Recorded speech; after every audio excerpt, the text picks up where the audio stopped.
एक छोटा सा प्रश्न है, हम कैसा जीवन चाहते हैं? या मैं पूछूं कि आप कैसा जीवन चाहते हैं? या फिर आप जब भी अकेले में हो तो खुद से पूछें, मैं अपने आप से क्या चाहता हूं? दूसरों से क्या चाहता हूं ये हम सभी जानते हैं, मैं खुद से क्या चाहता हूं खुद से पूछा जाए। और मैं कई ढंग से बताया कैसा जीवन चाहते हैं। ये बात समझ में आ रही होगी, कैसा जीवन चाहते हैं। यदि ये बात समझ में ना आ रही तो मैं और थोड़ा सा क्लियर कर दूं। कैसा मकान चाहते हैं, कैसी गाड़ी चाहते हैं, कैसा मोबाइल चाहते हैं, कैसा जीवन साथी चाहते हैं। समझ में आ रहा है ना? अब तो समझ में आ गया होगा। कैसा जीवन साथी चाहिए, कैसा मकान चाहिए, कैसी गाड़ी चाहिए। मैं सारे जितने सारे प्रश्न किया है ना, एक ही उत्तर है उसका, मन पसंद का। मकान कैसा चाहिए? मन पसंद का। गाड़ी कौन सी चाहिए? मन पसंद का। सही है। मोबाइल कैसा चाहिए? मन पसंद। और जीवन साथी मन पसंद का। और जीवन कैसा चाहिए? जीवन कैसा चाहिए? मन पसंद का। मन पसंद का जीवन कैसे बने? मन पसंद का मकान कैसे बने? क्या होता है, कैसे बनता है? मन पसंद का मकान बनाने के लिए आदमी क्या करता है? एक जमीन खरीदता है, खाली जगह। और फिर क्या करता है? मन पसंद के मकान बनाने के लिए कहां शुरू करता है वह? मन में। समझ रहे हैं ना? कितना बड़ा मकान चाहिए, कितने कमरे का मकान चाहिए। और अंदर अंदर में क्या बना रहा है? मकान बना रहा है, बाहर नहीं, अंदर में। बनाते कि नहीं बनाते बताओ आप लोग? कहां बना रहा है? मन में मकान बन रहा है। इतना बड़ा, इतने कमरे का, यहाँ बेडरूम होगा, यहाँ किचन होगा, यहाँ बच्चों की पढ़ाई होगी, यहाँ बैठक रूम होगा, यहाँ टॉयलेट बाथ होगा। कहाँ बन रहा है? मन में। फिर क्या करते हैं? आप किसी आर्किटेक्ट के पास जाते हैं, जो नक्शा बनाता है, उसके पास, मेरे लिए एक मकान का नक्शा बना दो। अच्छा तो कितने, क्या चाहते हो, कितनी बड़ी जमीन है, क्या क्या चाहते हो, वो सब बता दिए। अच्छा वो भी पढ़ा लिखा है, काम ही उनका है, वो बताया ये ढंग है। और आज क्या है बताऊं? आज की स्थिति, आपका जो मकान बनेगा वो आपको कंप्यूटर में दिखा देता है। ऐसा दिखेगा बनने के बाद। सामने से, फ्रंट से, बिहाइंड, पीछे से कैसे दिखेगा, साइड से कैसे दिखेगा, सब वो दिखा करके आपको कंप्यूटर में बता देगा ऐसा दिखेगा।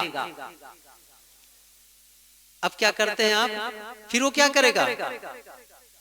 आर्किटेक्ट क्या करता है? वहां से ब्लूप्रिंट निकालता है और आपको दे देता है, ये है आपका मकान का नक्शा। फिर आप किसी बिल्डर से मिलते हैं और कहते हैं देखो ये मेरा मकान का नक्शा है, आप ऐसा एक बिल्डिंग बना दीजिए। और आप उसको खर्च पूछते हैं, पैसा देते हैं और वो काम शुरू कर देता है। समझ रहे हैं ना?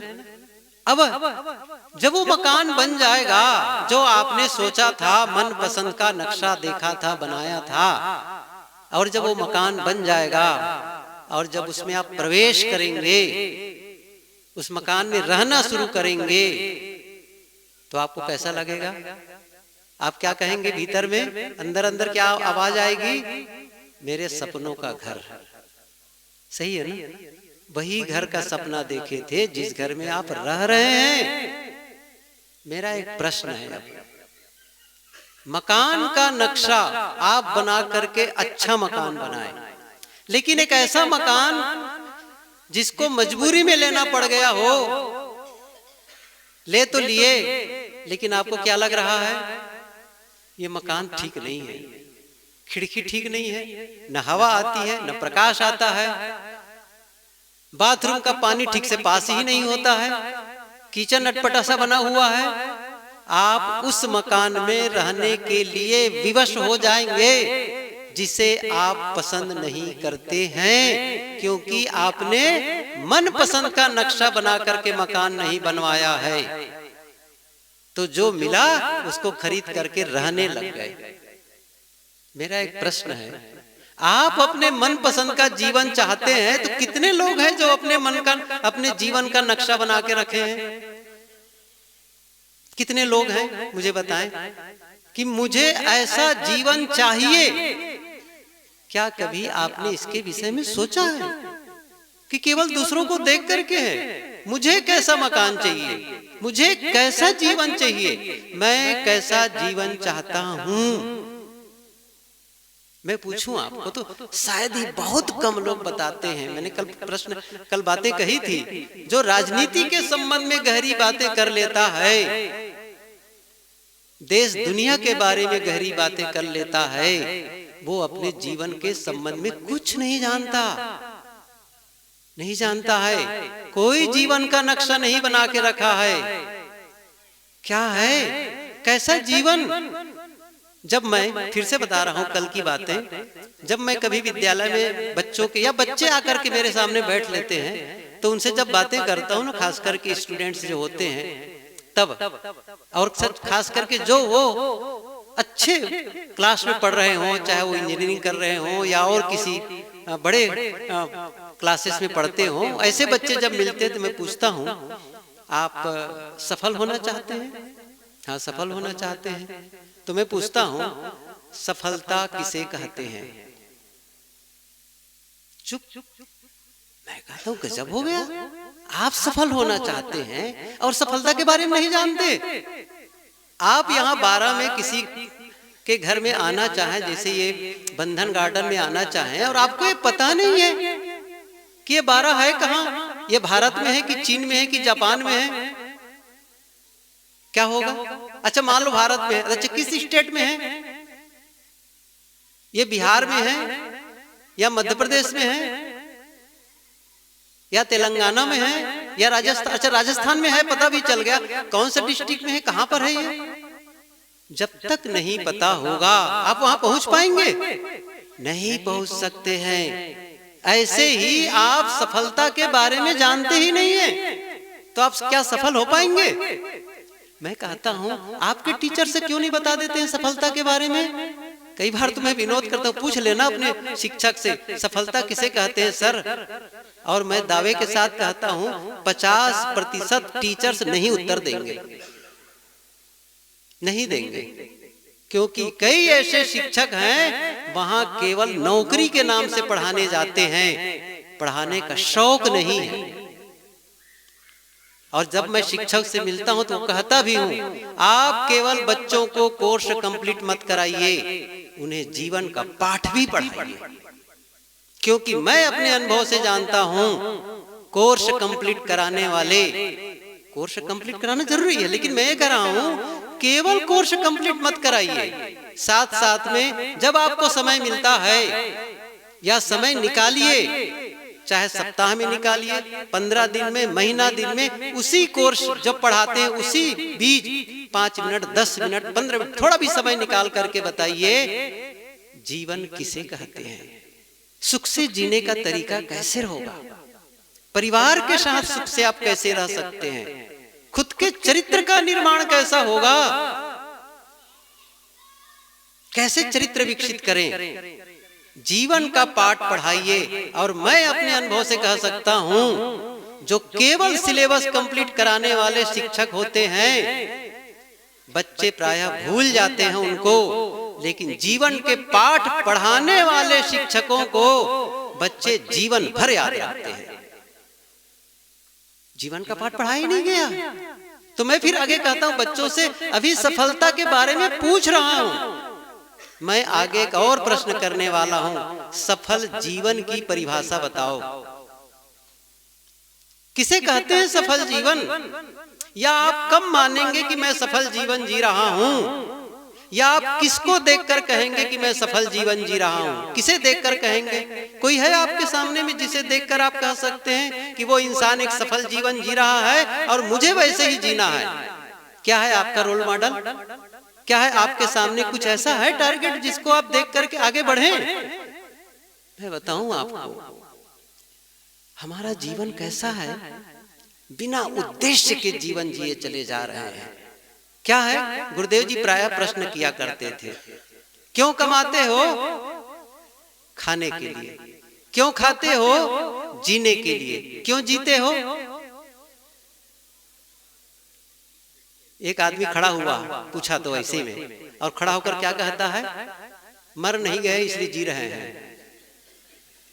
समझ रहे हैं? क्या मरना उद्देश्य है?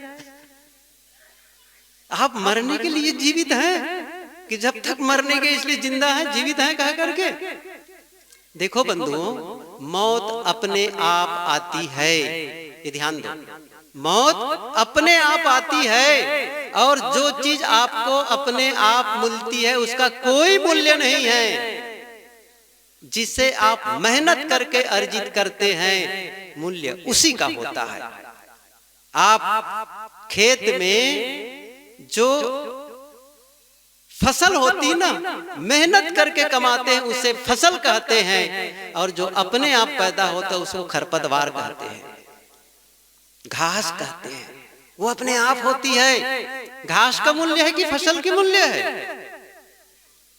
फसल के लिए मेहनत चाहिए, मन पसंद के जीवन के लिए मेहनत चाहिए, और जीवन यूं ही बीतता चला जाए, केवल कमाए खाएं जिए, बाल बच्चे पैदा कर ले, उनकी व्यवस्था कर दें, उनसे कुछ बातचीत करके लड़ाई झगड़ा कर ले और मर गए। क्या जीवन की सफलता यही है? क्या जीवन की उपलब्धि यही है? आपको अंतिम समय में पूछा जाए, जब कोई मरणासन्न में हो, मैं बताना चाहता हूं आपको, आप समझ जाएंगे। अभी आप सभी जानते हैं, बहुत लोग जानते हैं, यहाँ बैठे सब बुजुर्ग लोग बैठे हुए हैं। ऐसा भी इंसान को आप जानते होंगे जिसको डॉक्टर ने कह दिया है अस्पताल से घर ले जाओ, घर में सेवा करो, अब कोई इलाज नहीं है। ऐसा होता है कभी कभी, और घर वाले उसको घर ले आए, और डॉक्टर ने ये भी कह दिया 2 दिन का मेहमान है, या फिर कभी कभी 24 घंटे का मेहमान है, ऐसा कह दिया। ले आए, बिस्तर पर लेटा हुआ है। अब उसको मिलने के लिए लोग आते हैं, परिवार के जो रिश्तेदार हैं वे लोग आते हैं, उसके मित्रगण आते हैं, गांव के लोग आते हैं। भाई वो आदमी बस मरणासन में, अब तब का मेहमान है, चलो मिल लेते हैं। और खड़े हुए हैं चारों तरफ उनसे मिलने के लिए, बातचीत करने के लिए। और क्या बात कर रहे हैं? भैया कुछ देर का मेहमान और है। और उसको भी लग रहा है क्या, मैं कुछ देर ही जिंदा रहने वाला हूं। उस समय क्या महसूस करना चाहिए? मैं सोच रहा हूं, मैं क्या कहना चाहता हूं, भूल जाइए उसके लिए। एक दिन तो हमारा अवसर आने वाला है, वो समय, उस दिन की याद करो। कबीर साहब ने कहा है, करो रे मनवा दिन की तदबीर, जब यमराजा आनी परेंगे, नेक उधरत नहीं धीर, मुंगरिन मार के प्राण निकाशत, नैनन भरी है नीर। करो रे मनवा दिन की, उस दिन की याद करो, अंत को याद करके आगे बढ़ो, अंत को ध्यान में रखकर। The 7 habits of highly effective people, Stephen R Covey की 7 आदतें, उनमें से एक आदत मैं बता रहा हूं अभी, दूसरी आदत बता रहा हूं। वो क्या है? अंत को ध्यान में रखकर काम शुरू करो। अंत की दशा क्या आने वाली है, जब उस समय मरणासन्न में हो, अब तब हमारी मौत नजदीक आ गई हो, मुझे कैसा महसूस होना चाहिए? आपको क्या फीलिंग्स होनी चाहिए? क्या ये होना, या क्या ये आएगा, मैं जिसके लिए जीवन पाया वह मैंने जी लिया, मैं सफल हूं, मैं जाने को तैयार हूं। क्या हम कबीर की तरह बोल सकते हैं, जय मरने से जग डरे मेरो मन आनंद, कब मरी हो कब पाई हो पूर्ण परमानंद? क्या ये संतुष्टि है?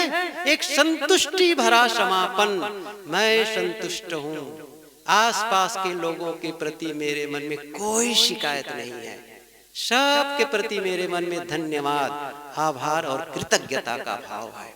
मैं खुश हूं, मैं जाने को तैयार हूं। एक यह है। दूसरा है काश ऐसा किया होता, काश वैसा किया होता, मैं अपने जीवन को सुंदर बना लेता तो कितना अच्छा होता, मैं अपने मन को निर्मल कर लिया होता, मैं अमुक आदमी से झगड़ा न किया होता, मैं उनसे क्षमा मांग लिया होता, या मैं क्षमा कर दिया होता, उनसे प्रेम से बातें कर लिया होता। आज अवसर नहीं है। गुरुदेव जी लिखते हैं बीजक व्याख्या में, आप अपने जीवन के मूल्यवान जो समय मिला है ना, इस मूल्यवान समय में आप विद्या अर्जित कर सकते हैं, धन कमा सकते हैं, बड़ा मकान बना सकते हैं, बड़ी गाड़ी खरीद सकते हैं, बड़े पद पर जा सकते हैं, लेकिन उन सब को दे करके जीवन का समय बढ़ा नहीं सकते। मैं एक उदाहरण बताऊं। एक सेठ, बड़ा आदमी, बहुत बड़ा, बहुत धन कमाया। कितना कमाया? 3 करोड़ स्वर्ण मुद्रा। आज की बात नहीं है, स्वर्ण मुद्रा की बात कर रहा हूं, स्वर्ण की अशरफियां। 3 करोड़ स्वर्ण मुद्राएं वो इकट्ठी कर ली, और क्या मन में आया? बस अब मुझे नहीं कमाना है, अब ये जो 3 करोड़ मैंने इकट्ठा किया है ना, इसका आनंद लेना है, अब जीवन का मजा करना है। ऐसे ही जैसे निर्णय लिया, पीछे से मौत आ गई। कहा चलो वक्त हो गया। क्या कहा? वक्त हो गया है चलने का। उसने कहा कैसी बातें कर रहे हो, अब तो मैं कमा के फुर्सत पाया हूं, अभी तो जीवन का आनंद लेना है, और कह रहे हो चलने के लिए? नहीं, मुझे समय चाहिए अभी। उसने कहा नहीं, अब जब मौत का जब शिकंजा कसता है ना, तो आदमी की घिघी बन जाती है। कवि साहब जी ने कहा है बहुत बढ़िया, एक तो निहुर पांव परि बिनवै, विनती किए नहीं माने हो, अन चिन्हे रहो न चिन्हारी, सो कैसे पहचानबे हो। अंत के समय में जीवन भर जिसकी पहचान नहीं किए, क्या मृत्यु के समय पहचान हो पाएगी? आप झुक झुक करके उनका पैर पकड़ लो, मुझे छोड़ दो, मौत छोड़ने वाली है। मौत ने कहा नहीं, चलने का वक्त हो गया है। अब अनुनय भी नहीं किया, कोई बात नहीं, कुछ समय के लिए छोड़ दो। अब मानवी चाल चलता है, क्या कहता है? जो मैं 3 करोड़ स्वर्ण मुद्रा कमाया हूं ना, एक काम करते हैं, 1 करोड़ मैं आपको दे दूं, या आप जहां कहे मैं दान कर दूं, मुझे साल भर छोड़ दो। उसने कहा नहीं, वक्त नहीं है, चलना है, और थोड़ा शिकंजा कसाओ। वो परेशान। उसने कहा एक काम करते, 2 करोड़ ले लो, 6 महीना के लिए मुझे समय दे दो, हम मौत के सामने दाल नहीं गलने वाली है। अंत में उसने क्या कहा? 3 करोड़ देने को तैयार हुआ, और मांगा मुझे 1 दिन का समय दे दो। मौत ने कहा बिल्कुल नहीं है। अंत में उसने क्या कहा? 1 घंटे का दे दो बस। मौत ने कहा नहीं, 1 घंटे का भी नहीं मिलने वाला है। आदमी हार गया, और क्या कहता है? ये 3 करोड़ सब ले लो, और बस मुझे 1 लाइन लिखने का वक्त दे दो बस। ये दुनिया वालों को मैं मैसेज देना चाहता हूँ, दुनिया वालों को मैं कुछ लिख करके छोड़ जाना चाहता हूँ दुनिया वालों के लिए। और उसने क्या लिखा सुनना चाहेंगे? उसने क्या लिखा है सुनना पसंद करेंगे? उसने लिखा, एक पंक्ति लिखा, जीवन के प्रति क्षण के महत्व को समझो, जीवन के हर पल के मूल्य को समझो। मैं 3 करोड़ स्वर्ण मुद्रा दे करके भी अपने 1 घंटे के समय को लौटा नहीं पा रहा हूं। वो वक्त आने वाला है हमारा। मैं क्या कह रहा था? उस समय आपकी फीलिंग्स कैसी हो? क्या आप संतुष्टि भरा समापन करने वाले हैं जीवन का, या अफसोस भरा समापन करने वाले हैं? सोच लो। और जिस ढंग से हमारी जीवन शैली है, जो हमारी दैनिक रूटीन है, सुबह से शाम तक हमारी जो दैनंदिनी है, जो मेरा व्यवहार है लोगों के साथ, खुद के साथ में, क्या वह संतुष्टि भरा समापन होने वाला है या अफसोस भरा? साहब की पंक्ति याद करो। साहब ने क्या कहा है? आए हैं सो याद सबको है, सबको। ओठ में ज्ञान सबके है हमारे, सही है ना? मैं फिर से दोहरा देता हूं, आए हैं सो जाएंगे, राजा रंक एक सिंहासन चढ़ी चले, एक बंधे।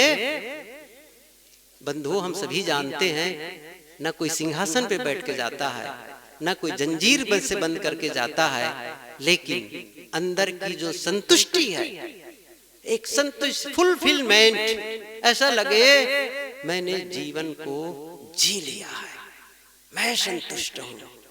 ये क्या है? ये सिंहासन पर बैठ करके जाना है।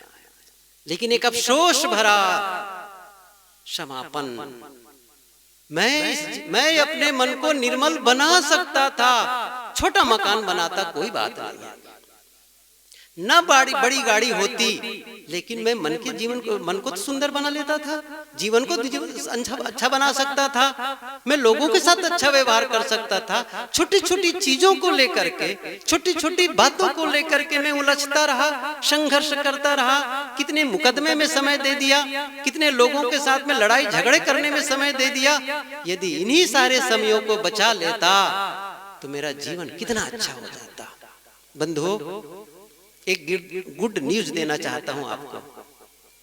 वो क्या है? आज अवसर है, आप जीवन में यू टर्न ले लें। बस कभी भी आप अपने जीवन में यू टर्न ले सकते हैं, और एक जगह बैठ जाइए, सोचिए, मुझे नहीं चाहिए लड़ाई झगड़ा वाला जीवन, मुझे नहीं चाहिए भागा दौड़ी वाला जीवन, मुझे शांति और सुकून वाला जीवन चाहिए। और मैं कहता हूं, उस मौत के अंतिम समय तक की याद क्यों करें अंतिम दिन के लिए? रोज शाम को बिस्तर पर जब सोने जाते हो रात में, देखो आज का दिन कैसा बीता। क्या बिस्तर पर जाते समय ऐसा लगता है, भगवान आज का दिन मैंने बहुत अच्छा जिया है, मैं सुख की नींद सोने जा रहा हूं। रोज एक संतुष्टि भरी नींद के लिए बिस्तर पर जाओ, सुख से सो, सुख से जागो और सुख से जियो। कौन रोक रहा है? कौन बाधा बना हुआ है आपको सुख पाने के लिए? उस आनंद के अनुभव के लिए कौन बाधा बना हुआ है? मैं बताऊं, हम सबको एक काम करना है, जीवन की जिम्मेदारी। हम सबको जीवन की जिम्मेदारी लेनी है, अपने जीवन की।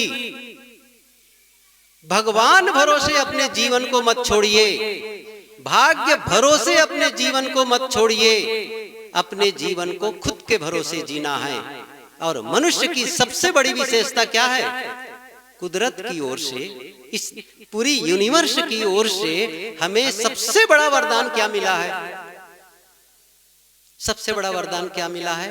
सबसे बड़ा वरदान मिला है, मनुष्य मन पसंद के रास्ता चुनने के लिए स्वतंत्र है। मन पसंद का रास्ता चुनने के लिए, ये जो सामने सड़क है, या फिर हाईवे पर चले जाइए, सड़क दोनों तरफ जाती है, आगे भी जा रही, पीछे तरफ भी जा रही है। चुनाव आपका है, उधर जाते हैं या फिर आप कोटा की ओर जाते हैं, चुनाव आपका है। हर पल दोहरा होता है, हर पल आप यह भी कर सकते हैं, वह भी कर सकते हैं। हर पल कैसे चुन रहे हैं आप जीवन का, यही महत्वपूर्ण है।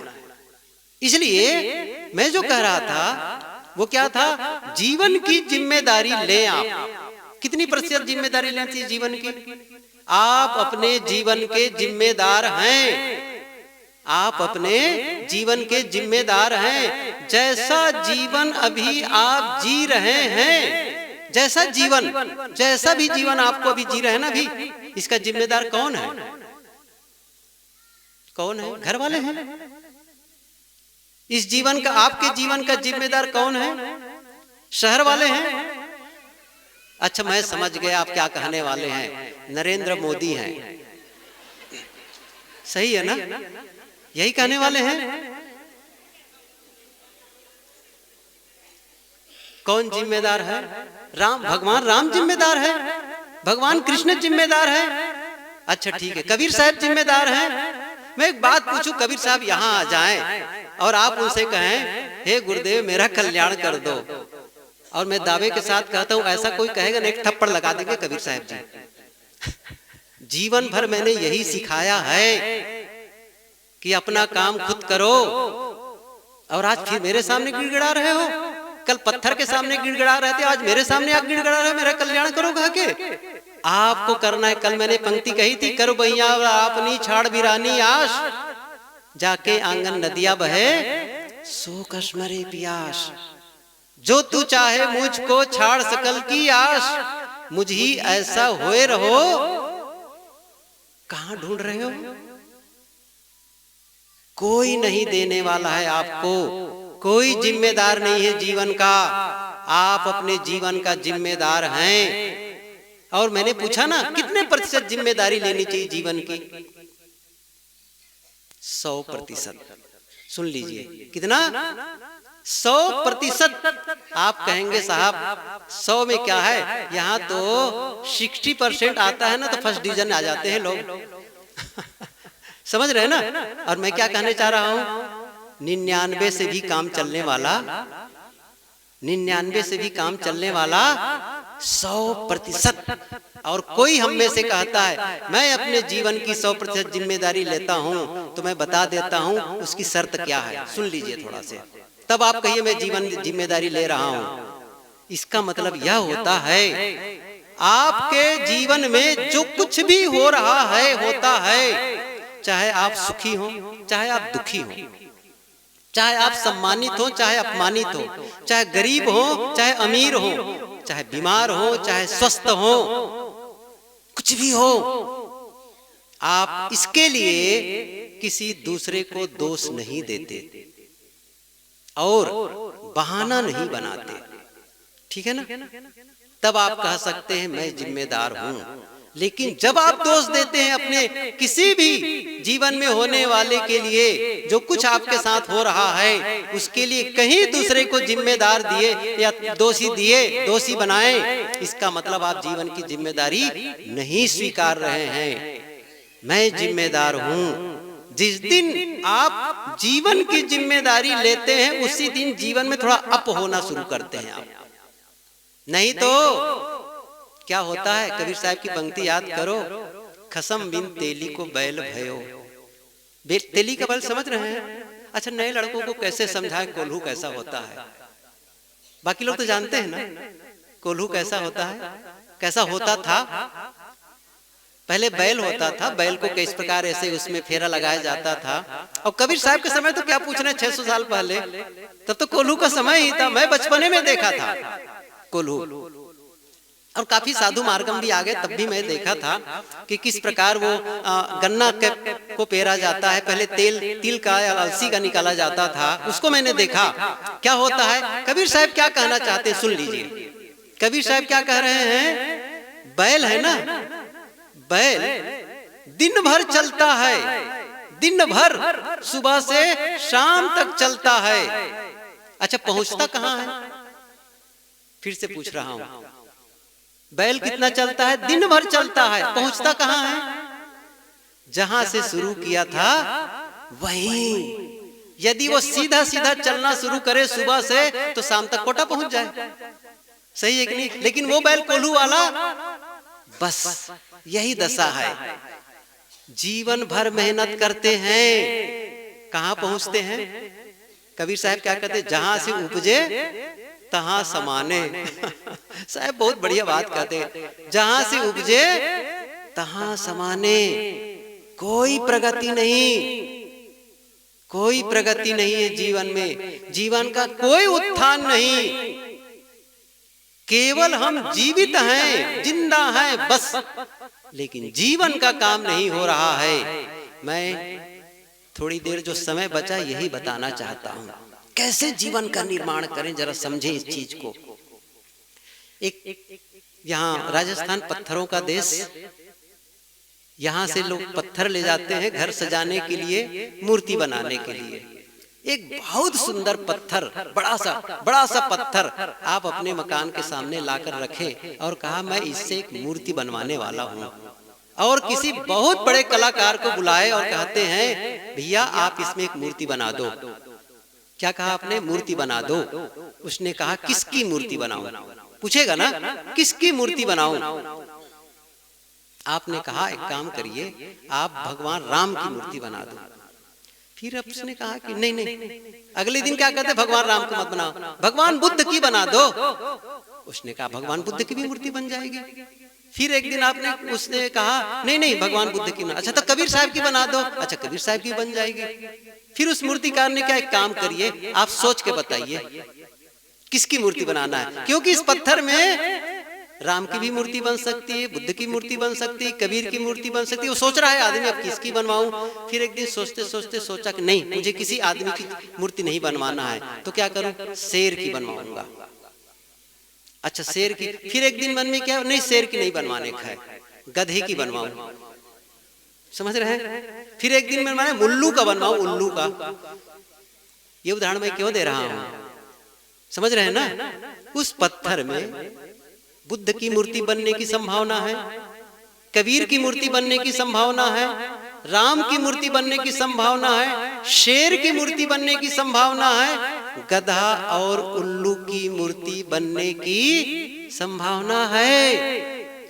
मानव जीवन में जैसा जीवन आप बनाना चाहते हैं, क्या बुद्धत्व का अनुभव करना चाहते हैं, कर सकते हैं। समझ रहे ना, कर सकते हैं। ये संभावना है जीवन में, ये संभावना है श्रेष्ठ बनने की।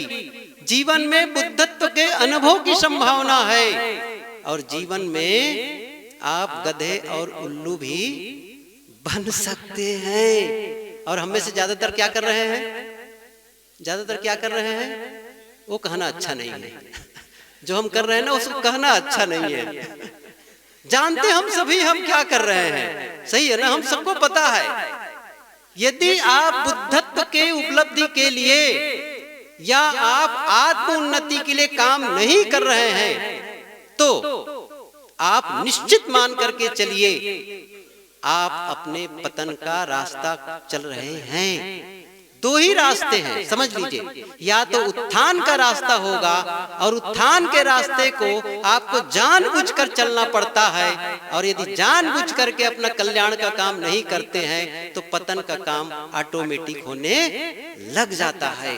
उसको करना नहीं पड़ता है, करना नहीं पड़ता है। एक को जब आप छोड़ते हैं तो दूसरा अपने आप होने लग जाता है। जैसे यहाँ आने का चुनाव आपने किया, सत्संग में आने का चुनाव आपने किया, तो जानते हैं आपने किसको छोड़ दिया, घर में बैठ करके टीवी देखने का जो चुनाव तो छोड़ दिया। सही है कि नहीं है? घर में टीवी बैठ करके टीवी देखने का काम था, उसको आपने छोड़ दिया है। अलग बैठ करके गपबाजी करने का काम छोड़ दिया है। लेकिन जिसको सत्संग की सूचना मिल गई, उसके बाद भी जिसने घर में बैठ करके टीवी देखने का सोचा, जो सत्संग में नहीं आया तो घर में बैठकर क्या कर रहा है, टीवी देख रहा है, गपबाजी कर रहा है। समझ रहे हैं ना? तो आप या तो यह करेंगे या वह करेंगे, या उत्थान का काम करेंगे। यदि वो काम नहीं करते हैं उत्थान का, तो अपने आप क्या होने लग जाएगा, पतन का काम होने लग जाता है। इसलिए ये काम करना है। तो मैं कह रहा था, वो मूर्ति बनाने वाला कहता है कौन सी मूर्ति, पूछेगा। वैसे ही मैंने क्या पूछा था, कैसा जीवन चाहिए, ये निर्णय कौन लेगा, ये निर्णय कौन लेगा कैसा जीवन चाहिए। मैं एक बात पूछूं आपको, ये 12 में रेलवे स्टेशन है कि नहीं है? आप जाइएगा, जो टिकट काउंटर होता है ना, वहां जाइए और पैसा लेकर के हाथ को अंदर करिए, बाबूजी एक टिकट दे दीजिए। उसने क्या कहा अपने टिकट काउंटर में, बाबूजी एक टिकट दे दो। क्या कहेगा वो, कहाँ का टिकट दे दो, पूछेगा कि नहीं पूछेगा? और आपने क्या कहा, कहीं का भी दे दो, कहीं का भी दे दो। अच्छा तो कहाँ का टिकट देगा वो, कहाँ का देगा? अरे कहीं का नहीं देगा भाई वो क्योंकि कोई स्टेशन ही नहीं है वो, तो कहीं का भी। अच्छा फिर कौन बताएगा इसको, कौन बताएगा? आप बताएंगे। कैसा जीवन चाहिए कौन बताएगा? आप ही तो बताएंगे। मैंने फिर से मेरा प्रश्न याद करिए, सफल जीवन की परिभाषा किसे कहते हैं? मेरा प्रश्न अभी गया नहीं है, याद दिला रहा हूं। आप कब मानेंगे? अब मैं समाधान बता देता हूं, अब परेशान ना हो। बड़ा सरलता से बता रहा हूं, सुनिए कान खोल करके, बहुत सरलता से। क्या आप चाहते हैं? हम में से बहुत लोग नहीं जानते हम क्या चाहते हैं जीवन में, लेकिन अब पूछ रहा हूं, आपको पता चल जाएगा। हम में से कितने लोग हैं जो स्वस्थ जीवन जीना चाहते हैं, और कितने लोग हैं जो बीमारी का जीवन जीना चाहते हैं? जो बीमारी का जीवन जीना चाहते हैं जरा हाथ उठाएं। कोई नहीं। इसका मतलब सभी स्वस्थ चाहते हैं ना? तो जीवन का पहला सूत्र याद रखिए, मैं क्या चाहता हूं? मैं स्वस्थ जीवन जीना चाहता हूं। पहला काम, मैं स्वस्थ जीवन जीना चाहता हूं। दूसरा प्रश्न, हम में से कितने लोग हैं जो अपने परिवार के साथ रिश्तों में मधुर संबंध चाहते हैं, प्रेम पूर्ण संबंध चाहते हैं? और कितने लोग हैं जो लड़ाई झगड़ा वाला जीवन चाहते हैं? लड़ाई झगड़ा वाला, हाथ उठाएं। कोई नहीं। इसका मतलब दूसरा सूत्र कौन सा हुआ? मैं प्रेम पूर्ण संबंध चाहता हूं। सही है। मैं रिश्तों में कैसा संबंध चाहता हूं? मधुर संबंध चाहता हूं, प्रेम पूर्ण संबंध चाहता हूं। तीसरा, हम में से कितने लोग हैं जो समृद्धि का जीवन जीना चाहते हैं, और कितने लोग हैं जो गरीबी का जीवन जीना चाहते हैं कि मेरे हाथ में कटोरा मिले तो भीख मांग लूं? कितने लोग हैं? समझ रहे हैं? तो चौथा सूत्र क्या हुआ? हम सभी समृद्धि का जीवन जीना, समृद्ध जीवन जीना चाहते हैं। याद करो फिर से, कौन कौन से कहा? याद करा दूंगा मैं आज। क्या क्या कहा? भूल गए? पहला, मैं स्वस्थ जीवन जीना, दोहराओ जरा पता चले। जब बोलते हैं ना तो हमारे सबकॉन्शियस माइंड में रिकॉर्डिंग हो जाती है। समझ रहे? अभी मेरे पास वक्त नहीं है कि मैं आपको अलग अलग व्याख्या करूं, कॉन्शियस माइंड, सबकॉन्शियस माइंड के बारे में विस्तृत व्याख्या करके आपको रीप्रोग्रामिंग करने के तरीके बता सकूं। ये वक्त नहीं है मेरे पास में। उसका एक अलग से सेशन होता है कि कैसे अपने जीवन को बदलने के लिए भीतर जो हमारा सबकॉन्शियस माइंड है, अनकॉन्शियस जिसे कहते हैं, उसे कैसे रीप्रोग्राम करें। अभी हम अपनी प्रोग्रामिंग आदतों के अनुसार जी रहे हैं, अपनी आदतों को कैसे बदले। साखी याद करने से आदत नहीं बदलेगी, ध्यान दीजिए। समझ रहे ना? भजन गाने से आदत नहीं बदलेगी, साधु के कपड़ा पहनने से भी। समझ रहे ना? साधु भी देखे ना, दुर्वासा ऋषि सरीखे कैसे करते हैं। कितने साधु को देखो, दुर्वासा ऋषि देख के डर लगता है, भैया ये कम से कम इनके संपर्क में रहे, जब बोलेंगे तो भयभीत कर देते हैं। आदत नहीं जाती है, आदत उस स्वभाव को। कई बार मैं प्रश्न करता हूं लोगों से, आप किसी आदमी से हम कहते हैं वो आदमी बहुत अच्छा आदमी है, और किसी से कहते हैं वो आदमी बहुत खराब आदमी है। क्यों ऐसा कहते हैं? क्या जिसको हम खराब आदमी कर रहे हैं देखने में खराब है, और जिसको अच्छा कर रहे हैं देखने में बहुत सुंदर है? क्यों कहते हैं? किसी किसी से क्या कहते हैं? बहुत अच्छा आदमी है, और किसी किसी से क्या कहते हैं? बहुत खराब आदमी है। क्यों? जिसका स्वभाव अच्छा होता है उसे हम अच्छा आदमी कहते हैं, और जिसका स्वभाव खराब होता है उसे खराब आदमी कहते हैं। स्वभाव, आदत, यदि आदत गलत है, दूसरों को दुखाने वाला है, स्वयं की उन्नति में बाधा देने वाली आदत है, उस आदत को बदलने की जिम्मेदारी हमारी है। यदि आप में झुंझलाहट है, आप में उद्विग्नता है, लोभ और मोह की प्रवृत्ति है, और गलत आदत है, नशा की आदत है, उसे आप बदल सकते हैं। कभी भी बदल सकते हैं। देरी कभी भी नहीं होती है, चाहे आपकी उम्र कितनी भी हो गई हो, कितनी भी उम्र हो गई हो, जीवन में परिवर्तन का अवसर हर समय रहता है। देरी कभी भी नहीं होती है। हर दिन नया सवेरा होता है। हर दिन सुबह नींद खुली, आपके लिए एक अवसर मिल गया, आज के दिन को कैसे बिताना है।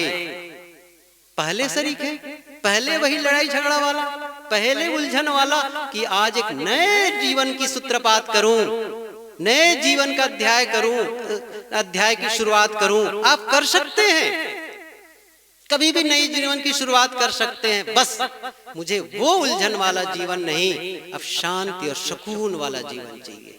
मैं बदल डालूंगा अपने आप को, मैं बदल करके ही रहूंगा। जिस दिन ये आपके जीवन को बदलने में कितना समय लगता है बताओ मुझे, कितना समय लगता है?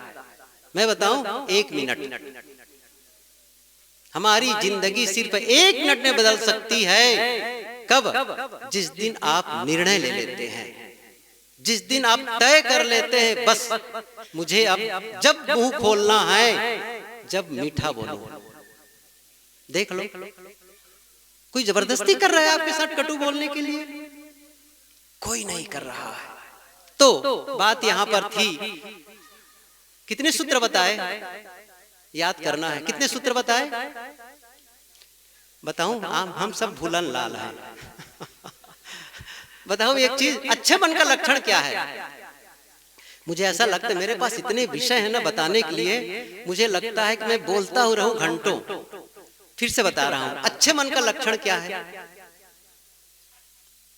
समस्या है ना, नहीं जानते हैं, पढ़ाया ही नहीं गया है और जीवन जीना शुरू कर दिए हैं। कैसे जीवन जी पाएंगे बढ़िया से? अच्छे मन का लक्षण आज सुन लो। अच्छे मन का लक्षण है काम की बातों को याद रखना और बेकाम की बातों को भूल जाना। हमारा मन कैसा है? कितने सूत्र भी बताए, भूल गए। लेकिन 3 साल पहले किसने क्या मुझे गाली दी थी अभी भी याद है। याद है? सही है ना? अच्छा, उसको याद करना जरूरी है क्या? बिल्कुल जरूरी नहीं है। इसने मुझे अपमान किया था, कोई जरूरी नहीं है। उसके घर गया तो मुझे ऐसा उसने बोला था, कोई जरूरी नहीं है। उसे हम सहेज के रखे हैं, बचा करके। और क्या करते हैं? चर्चा करते हैं दूसरों से, उसने वैसा कहा था मुझे, उसने वैसा कहा था। और जितनी बार आप लोगों से चर्चा करते हैं वो और मजबूत होता चला जाता है। और मैं 3 सूत्र भी बताया, सब भूल गया। याद करो, पहला सूत्र क्या कहा? मैं स्वस्थ जीवन जीना चाहता हूं, मैं प्रेम पूर्ण संबंध चाहता हूं और मैं समृद्ध जीवन जीना चाहता हूं। चौथा, अंतिम, हम में से कितने लोग हैं जो शांत मन वाला होना चाहते हैं और कितना है तनावपूर्ण जीवन जीना चाहते हैं? मेरा जीवन, मेरा मन तनावपूर्ण, टेंशन में रहूं मैं ताकि डॉक्टर का फायदा हो सके। कितने लोग हैं टेंशन में रहना चाहते हैं? आजकल गांव की बुढ़िया को पता है टेंशन शब्द, वो अंग्रेजी के दूसरा शब्द नहीं जानता, टेंशन जरूर जानती है। लोग क्या कहते हैं आते हैं मिलने के लिए, साहब क्या बताएं, बड़ा टेंशन है। क्यों टेंशन है बताओ? समझ रहे क्यों टेंशन है भाई? आपका मोबाइल क्यों गर्म हो रहा है? आपकी गाड़ी क्यों गर्म हो रही है? इंडिकेट, समझ लो, सिग्नलिंग सिस्टम, लाइफ का सिग्नलिंग सिस्टम को समझे। सिग्नल दे रहा है। आप तनाव में हैं, सिग्नल है। आपके गाड़ी में लाल बत्ती जल गई, सिग्नल है। कुछ खतरा है, ठीक कर लो।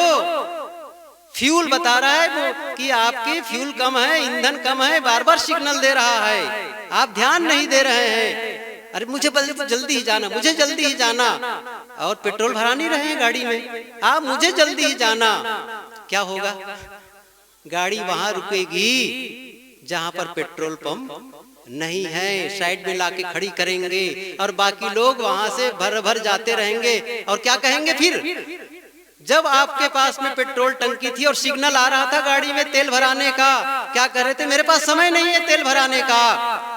और गाड़ी जब रुक गई तब क्या कहते हैं? देखो ना, लोगों को, सरकार को नहीं चाहिए यहाँ पर पेट्रोल पंप बनवाना चाहिए। सही है ना? मतलब जहां गाड़ी आपकी रुके वहां पेट्रोल पंप बना रहना चाहिए।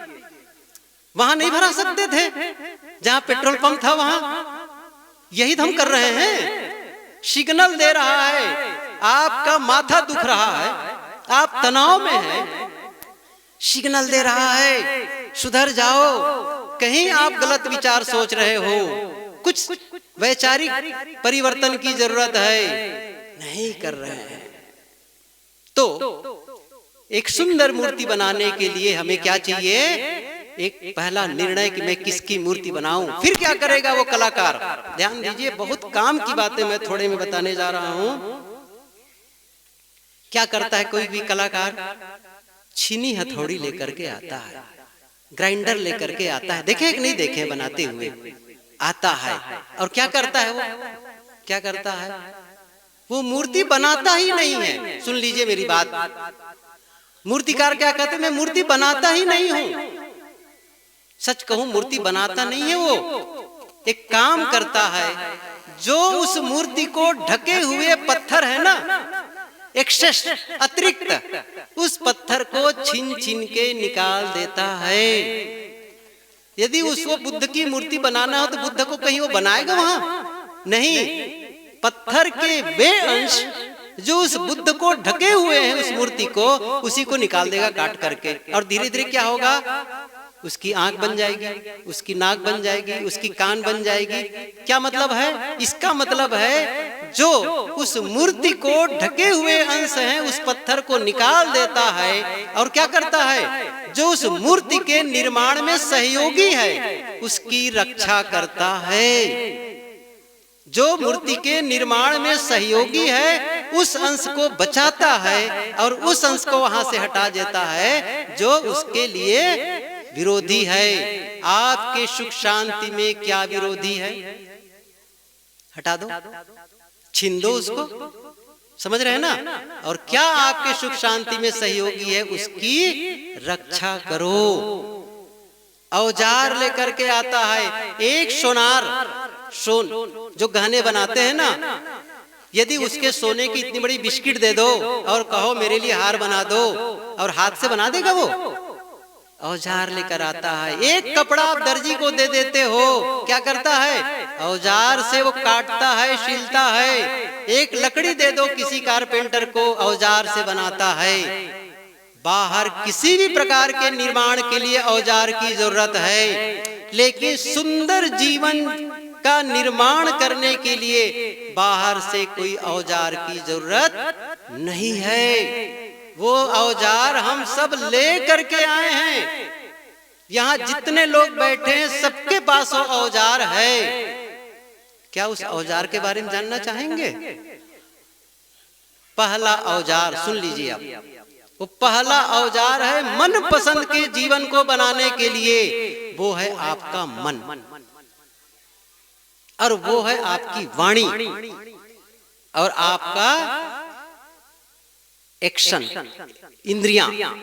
ये तीन हैं, तीन औजार हैं। तीन कौन कौन से हैं? मन, वाणी और इंद्रियां, तीन हैं। अर्थात जो आप सोचते हैं, जो आप बोलते हैं, जो आप करते हैं, जीवन इसी से बनता है।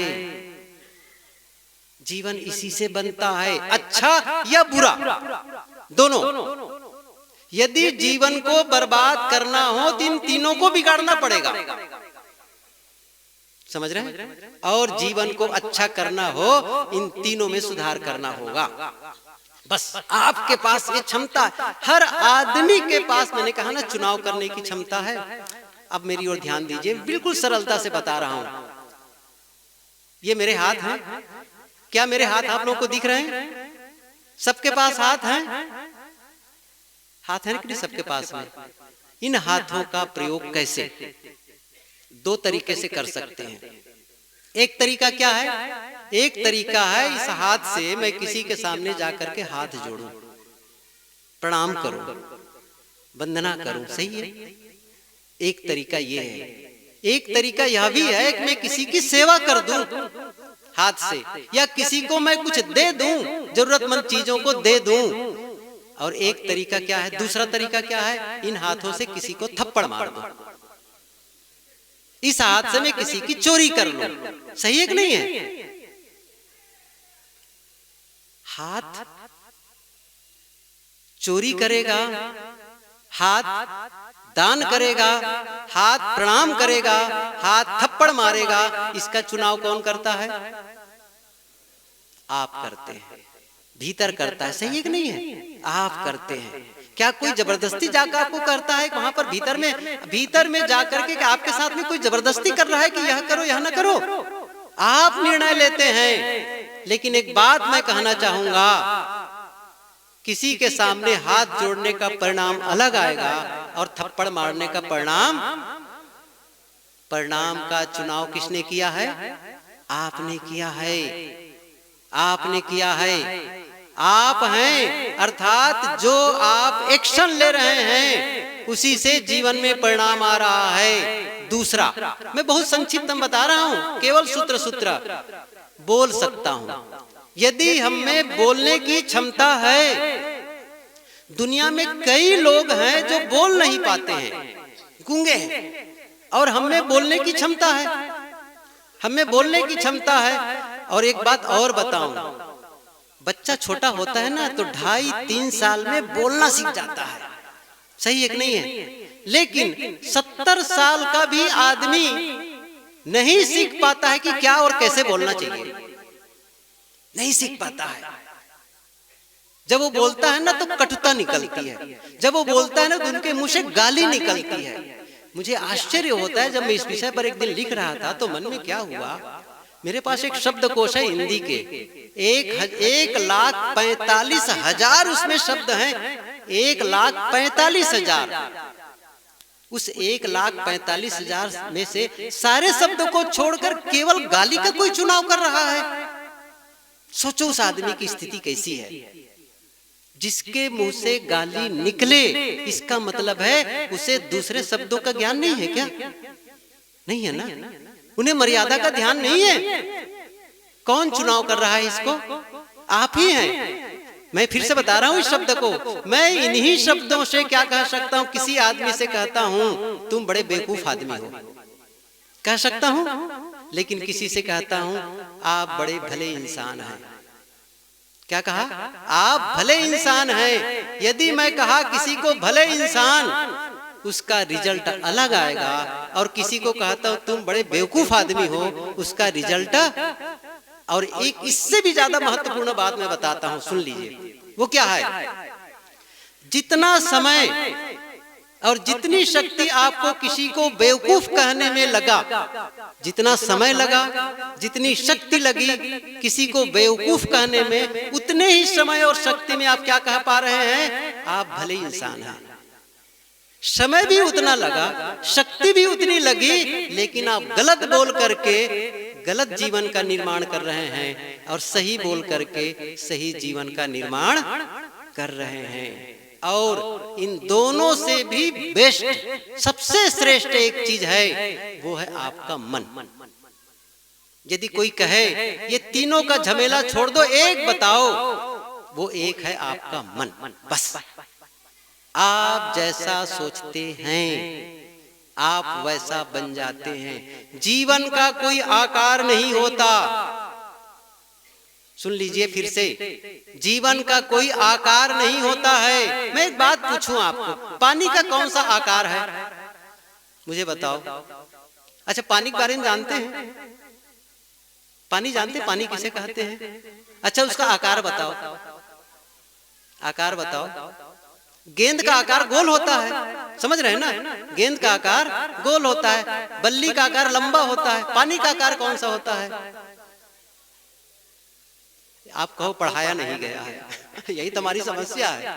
पानी का कोई आकार नहीं होता है। पानी का कोई आकार नहीं होता है। जिस बर्तन में रखा होता है पानी, उसी आकार का ढल जाता है। यही बता रहा हूं मैं, जीवन का कोई आकार नहीं होता है। जैसा आप सोचते जाते हैं जीवन वैसा ही ढलता चला जाता है। आप अच्छा सोचते हैं जीवन अच्छा बनता चला जाता है। आप गलत सोचते हैं जीवन गलत बनता चला जाता है। और एक सबसे महत्वपूर्ण बात आज सुन लीजिए। क्या हम सभी को बचपने से बोलना सिखाया जाता है? चलना सिखाया जाता है, खाना पीना सिखाया जाता है कि नहीं है? पढ़ना लिखना सिखाया जाता है, क्या नहीं सिखाया जाता? कैसे सोचे, समझ गए ना? सिखाया गया है कहीं कैसे सोचे, बस यही है जीवन की turning point. Louise L Hay ने लिखा है अपनी पुस्तक you can heal your life में कि आजकल बच्चों को लड़ाइयों की तिथियां रटाई जाती है। हिस्ट्री पढ़ने वाले, इतिहास पढ़ने वाले जानते हैं, आजकल बच्चों को लड़ाइयों की तिथियां रटाई जाती है। मुझे समझ में नहीं आता कि लड़ाइयों की तिथियों को रटने से बच्चों का क्या फायदा होने वाला है। बच्चों को क्यों नहीं पढ़ाया जाता कि उनके विचार कितने महत्वपूर्ण है जीवन के लिए, और विचारों को बदलकर जीवन को कैसे बदल सकते हैं, क्यों नहीं पढ़ाया जाता है? बंधुओं, आप अपने विचारों को बदलकर आप अपने जीवन को बदल सकते हैं। Change your thinking, change your life. बस एक कुम्हार था, कुम्हार समझते हैं प्रजापति, घड़ा बनाने वाला। क्यों भाई, पीछे वाले नहीं समझ रहे हैं क्या? कुम्हार के बारे में समझ रहे हैं ना? मिट्टी का बर्तन बनाने वाला क्या करता है? मिट्टी के बर्तन कभी देखे हैं आप लोग? कुम्हार को देखे क्या क्या करता है वो? चलो बता देता हूँ। वो क्या बनाता है? एक तो बनाता है मटका, घड़ा जिसे कहते हैं, पानी रखने का काम आता है। सही है कि नहीं है? पानी रखने का काम आता है, पीते हैं। और एक और बनाता है, क्या? दिया बनाता है। दिया दीपावली में जलाते नहीं है, क्या करते हैं? प्रकाश। सही है? मटका बनाया पानी के लिए, दिया बनाया जलाने के लिए। एक चीज और बनाते हैं, बताऊं? चिलम बनाते हैं। बनाते हैं। अच्छा, कुछ लोग पीते हैं इसलिए बोल नहीं रहे हैं। चिलम बनाते हैं ना? अच्छा, वो क्या काम आता है? वो क्या काम आता है? पता चल गया? सही है। मिट्टी स्वतंत्र नहीं है, आप स्वतंत्र हैं। घड़े की तरह बनना चाहते हैं, दिए की तरह बनना चाहते हैं, या छोड़ देते हैं? तो वो जो कुम्हार था ना, मिट्टी गूंद रहा था। एक संत उधर से निकले, श्री सतपाल साहब निकले। उन्होंने क्या कहा? अरे क्या कर रहे हो कुमार? उसने कहा, गुरुजी मैं चिलम बनाने जा रहा हूँ। क्या कहा? चिलम बनाने जा रहा हूँ। साहब ने कहा, अरे चिलम क्या बनाता है, गर्मी का मौसम आ रहा है, सुराही बनाओ, घड़ा बनाओ। संत कहे और चल दिए। बात सोचा, संत ने सही कहा, घड़ा बनाना चाहिए। अब उसने गूंदने के जो सिस्टम था ना, थोड़ा चेंज कर दिया। जो गूंद रहा था ना, बदल दिया, और बदल करके क्या किया? गूंदने लगा। और उस मिट्टी के पीठ उठाकर चाक पर रखा। अब चिलम नहीं, घड़ा बनाने लग गया, सुराही बनाने लग गया। तब जानते हो क्या? मिट्टी बोल पड़ी। मिट्टी ने कहा, कुम्हार, अरे अभी तक तो तुम मुझे चिलम बना रहे थे, आज घड़ा कैसे बना रहे हो? कुम्हार का उत्तर बहुत काम की है, सुन लीजिए। कुम्हार ने क्या कहा? मेरा विचार बदल गया। क्या कहा? मेरा विचार बदल गया। तब मिट्टी क्या बोल रही है? कुम्हार, तुम्हारे तो केवल विचार बदल गए, मेरा तो जीवन ही बदल गया। पहले मैं चिलम भरी बनती चिलम तो मेरे मुंह में आग जलाई जाती, खुद जलती और दूसरों को जलाती। अब मैं घड़ा बनने जा रही हूँ, शीतल जल भरा जाऊंगी, खुद भी शीतल बनूंगी और दूसरों को क्या बदला? विचार बदला। अच्छा सोचो। अच्छा, फिर से कहो, सब लोग कहो, अच्छा। अच्छा सोचने का क्या अर्थ है? अच्छा सोचने का क्या अर्थ है? कोई भी कहे कि मैं अच्छा सोच रहा हूं, सही है कि नहीं है? अच्छा सोचने का मतलब, अब देखो फिर से एक विस्तार हो जाएगा मेरा विषय का, समझ रहे हैं ना? अच्छा का मतलब क्या होता है? मैं कितनी बार प्रश्न करता हूं लोगों को, आप अच्छा जीवन जी रहे हैं या अच्छा जीवन नहीं जी रहे हैं, कैसे जानते हैं? बताओ, कैसे जानते हैं? कहो जानते ही नहीं है। जीवन के संबंध में पढ़ाई होती ही नहीं है। मुझे बहुत ये जो एजुकेशन सिस्टम है ना, एकेडमिक सिस्टम, जो नॉलेज है ना, ये पढ़ाई वालों को मैं क्या क्षमा करें, मैं खुद पढ़ा लिखा, आप लोग को पढ़ना चाहिए, मैं पढ़ने के लिए कोई मना ही नहीं है, लेकिन जीवन को क्यों नहीं पढ़ाया जाता है? वो फिजिक्स, केमिस्ट्री, बायोलॉजी और सोशियोलॉजी का कितना जीवन में महत्व है।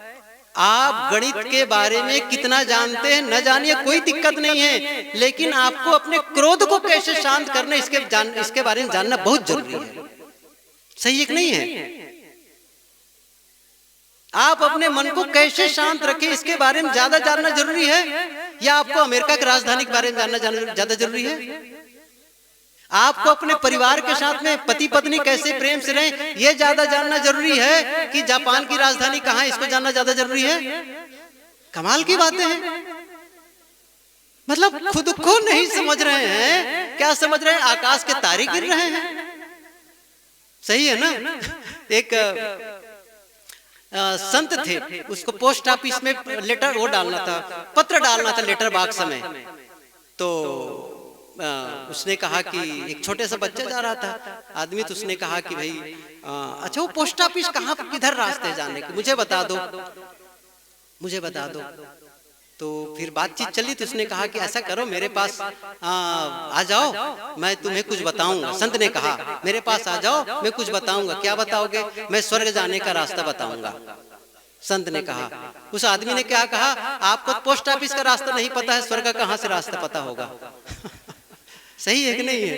ऐसे ही है, हम सबके बारे में जानते हैं, खुद के बारे में नहीं जानते हैं।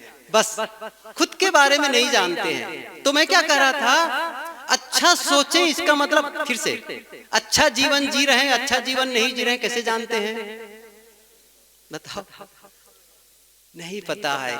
मतलब जीवन का कभी विश्लेषण किया ही नहीं गया है, जीवन के बारे में कभी सोचा ही नहीं कि मैं अच्छा जीवन जी रहा हूं, अच्छा जीवन नहीं जी रहा हूं। देखिए, अच्छा जीवन आप जी रहे हैं ये कैसे जानते हैं? जीवन के परिणाम को देख करके, रिजल्ट क्या आ रहा है। जैसे एक बच्चा हो, साल भर पढ़ाई किया और साल भर पढ़ाई के बाद परीक्षा हुई, परीक्षा का रिजल्ट आया, फेल हो गया। पूछा बेटा फेल क्यों हो गए? तो वो क्या कहता है? मैंने बहुत मेहनत की, बहुत पढ़ाई की है, अच्छा लिखा है, सब कुछ बढ़िया किया है। मैंने कहा बेटा तुझे कितनी पढ़ाई की ये मत बता, तुम्हारा रिजल्ट बता रहा है। सही है कि नहीं है? अब आप क्या कह रहे हैं? मैं बहुत पूजा करता हूँ, मैं बहुत व्रत करता हूँ, मैं बहुत पाठ करता हूँ, मैं बहुत सत्संग करता हूँ, मैं बहुत भजन करता हूँ। मत बताओ जीवन का रिजल्ट क्या आ रहा है? जीवन का रिजल्ट क्या आ रहा है? यदि जीवन का रिजल्ट सही नहीं है तो आपका सारा कर्म बेकार है। सही रिजल्ट चाहिए, अर्थात आप स्वस्थ जीवन जी रहे हैं, आप प्रेम पूर्ण जीवन जी रहे हैं, आप समृद्ध जीवन जी रहे हैं, आप शांतिमय जीवन जी रहे हैं, तब आपकी पूजा सफल, आपका सत्संग सफल, आपकी साधना सफल और आपका मनुष्य होना सफल। तो अच्छा सोचने का मतलब है जो आप जीवन में चाहते हैं उसके बारे में सोचें। फिर से बता रहा हूं, जो आप जीवन में चाहते हैं उसके बारे में सोचें। क्या चाहते हैं? तो सुंदर स्वास्थ्य के बारे में सोचो, परिवार में आपस में प्रेम से कैसे रहें इसके बारे में सोचो, मेरा धन कैसे बढ़े इसके बारे में सोचो, मैं शांत मन वाला कैसे बनूं इसके बारे में सोचो। यदि इसके बारे में सोच रहे हैं तब आप सही सोच रहे हैं। लेकिन किसी दूसरे के बारे में सोच रहे हैं, उनका क्या हुआ, उनके घर वालों का क्या हुआ। ये जो चार माताएं जब बैठ जाती है ना, क्या होती है बताइए? चार महिलाएं जब खाली हो गई, खाली समय बैठ गई, तो कौन सी चर्चा होती है? बताओ कौन सी चर्चा करते हो? मैं बता दूं? बताओ। उसकी सास वैसी है, उसकी बहू वैसी है, सही है ना, उसका दामाद वैसा है, उसका घर वाला वैसा है। अच्छा क्या मतलब होगा इससे करने से? ये कभी कहते मेरा जीवन ऐसा है, मेरा मन शांत नहीं है, मैं दुखी हूँ, मैं ग्रंथ अध्ययन नहीं कर पाती हूँ, मैं ध्यान में नहीं बैठ पाती हूँ, कभी चर्चा होती है? दूसरों की चर्चा करके आपको कोई लाभ होने वाला। अच्छा आप लोग श्रेष्ठ नहीं है, आप लोग श्रेष्ठ नहीं है, समझो कि यही लोग गलती नहीं करते हैं, सब 19 साथ हैं, सब वही है। आप अपने विकास के बारे में सोचो, तो जो अपनी उन्नति के बारे में सोच रहा है, अपने कल्याण के बारे में सोच रहा है, अच्छा सोचो का मतलब यही है आप, मैं कैसे स्वस्थ हो जाऊं, मैं कैसे प्रेम से रहूं सबके साथ में, मैं कैसे समृद्ध जीवन जीऊं, मैं कैसे शांत मन वाला हो सकूं। आप साधना में रोज बैठो, रोज निवेदन क्या है, साधना में रोज बैठो थोड़ी देर के लिए, स्वाध्याय करो। ये पुस्तकें गुरुदेव जी लिख करके, संत लोग लिख करके यूं ही नहीं कर दिए हैं, महत्व है उसका, मेहनत करके लिखे हैं साधना से। रोज पढ़ाई करो, लेकिन पढ़ाई के बारे में कहना जंगल में रोना है। यहाँ कितने लोग हैं जो अनपढ़ बैठे हुए हैं, सब पढ़े लिखे हैं। रोज पढ़ने वाले कौन है? अच्छी पुस्तकों को नहीं पढ़ते हैं, जीवन अच्छा नहीं बनेगा। रोज अच्छी पुस्तकों को पढ़ो। आजकल मोबाइल में अच्छे प्रवचन भी आते हैं, रोज सुनो। जीवन निर्माण के लिए रोज आपको ध्यान देना पड़ेगा, जीवन को खंगालना पड़ेगा। मैंने केवल सूत्र दिए, अब केवल सूत्र बताए हैं, और इसकी व्याख्या करने के लिए बहुत समय चाहिए, खुद को मेहनत करनी पड़ेगी, तब समझेंगे। तो स्वस्थ जीवन जीना चाहते हैं, और आगे मैं बताऊंगा ही नहीं, सही है ना? किसी को याद नहीं है तो क्यों बताएं। अच्छा ठीक है, समय पूरा हो गया है। मैं आप लोगों को बहुत बहुत धन्यवाद, जितना सुने और जितना ग्रहण किए ये आपका, सही है ना? और जितना छूट गया वो छूट गया। आप सबको बहुत बहुत धन्यवाद। मैंने बहुत सारी बातें कही और जीवन निर्माण के संबंध में बातें कही, और धैर्य पूर्वक सुने। निश्चित रूप से बहुत देर से सुन रहे हैं, लेकिन आप लोगों की धैर्य की प्रशंसा करते हुए मैं अपनी वाणी को विराम देता हूँ। बोलिए सद्गुरु देव की जय।